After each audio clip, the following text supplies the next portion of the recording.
And this is the Mercedes-Benz Rangers postgame show on a night where luck was lacking and patience was tested. The heartbeat was provided by Chris Kreider, who beat Hart in the final minute of overtime.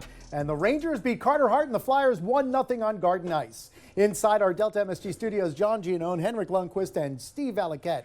We talked before the game how John Tortorella said, "We are not an analytics team, we are a find a way team." This was exhibit A, B, and C of that tonight with the amount of time the Rangers had the puck, but yet one goal between two teams in more than 60 minutes. Yeah, great goaltending. Yeah. That was part of that. And I said after two, the Rangers was going to win. Oh, by the way, you were right. All hail, Henrik. But I have to say, they really earned this victory by how they played for 60 minutes. It was a solid performance for 4 minutes.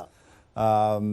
And Igor came up huge the last couple minutes of the game. Flyers made a little push in the third period, but overall, 60 minutes, the Rangers were, I think, better in most areas. Yeah, one of which was hitting. Like they were hitting the Flyers all over the ice. Big advantage there, 27-14 in hits. Big advantage in the shot clock. Look, if you play that game in regulation 10 times, the Rangers win it in regulation 9. They certainly are happy with that. The point that you made earlier in the night, though, Hank, it's really important to note.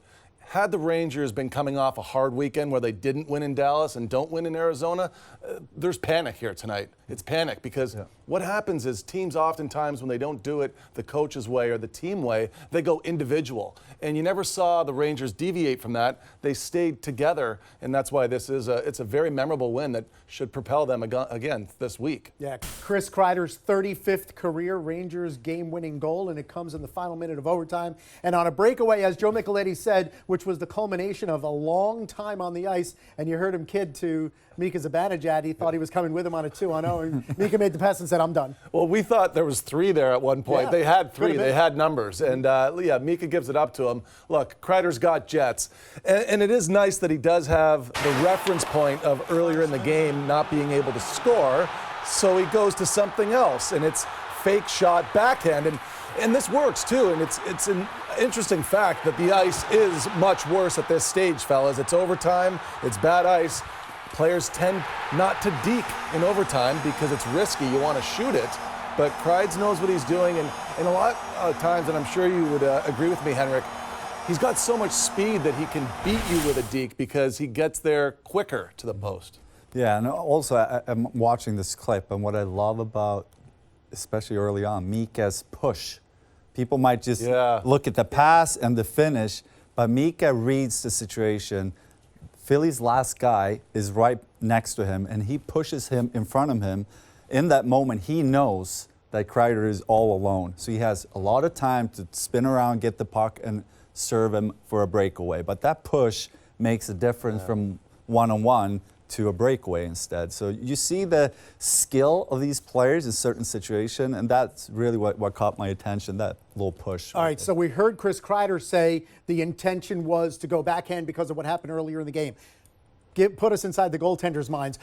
Is Carter Hart thinking he went this way the first time? Well, the thing with Kreider, too, he has so much speed. And for a goalie on a breakaway, you want to time it so you set your feet straight so you don't have to move so much. You just glide backwards.